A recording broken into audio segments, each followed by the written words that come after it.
Hello and welcome to Live on Tape. I'm not Andy, I'm not Julie, I'm not from Jersey, and this is my third show on the network. Andy and Julie couldn't make it today because they're a little bit tied up getting acquainted with the BDSM club, let's just put it that way.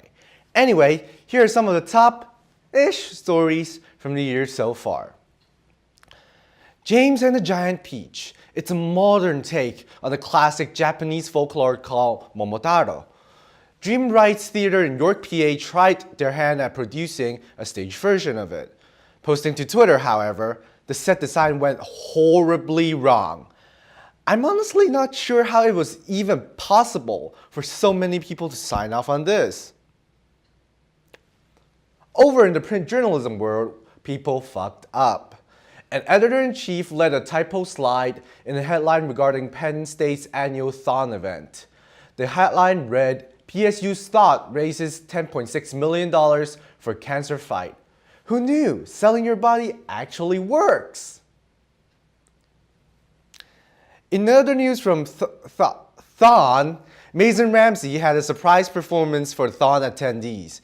He yodeled his ways into everyone's hearts all while strumming his guitar.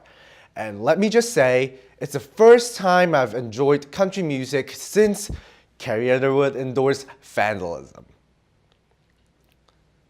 In more recent news, the Boeing 737 MAX has had an unfortunate flight record this month with 2 crashes. President Trump commented on the matter saying that airplanes are becoming far too complex to fly. He doesn't want Einstein to take the wheel. I've got a better idea. Jesus, take the wheel.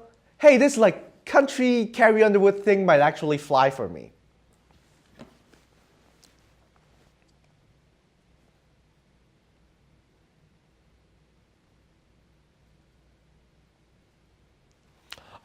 Alright, news.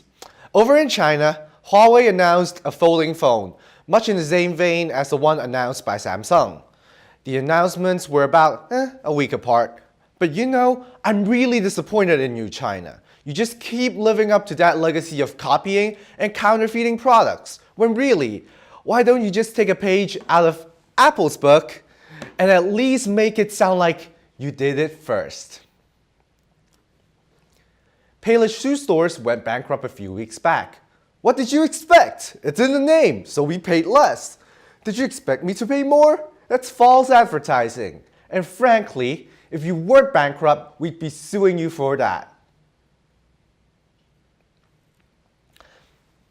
Sorry, I got a little bit worked up on that last story, but that's only because I was really thinking about this one.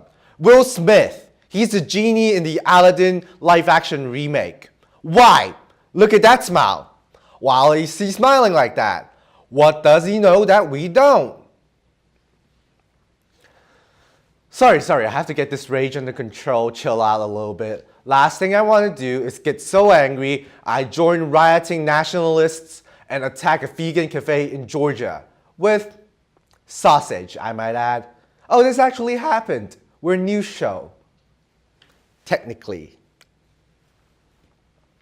In sports news, Anthony Barr reportedly agreed to a contract with the New York Jets as a free agent. However, he had cold feet and decided to return to Minnesota. Guess his feet is literally frozen to the ground. He can't leave Minnie the first place. In sports/entertainment news, and Becky paid off the USC crew coach $500,000 to recruit her influencer daughter, who never rode.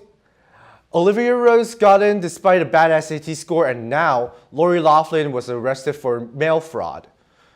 Felicity Huffman is also involved in the scandal by modifying her daughter's scores. You might say that she's a desperate housewife. On the terribly disappointing punchline, thank you for watching me trying to milk everything out of my PSN TV dues. Up next, we have a segment? Okay, we have a segment that the producer hasn't actually decided on yet. Stay tuned for whatever's next. If you really screwed up, this is actually going to be the end of the show. Okay, bye!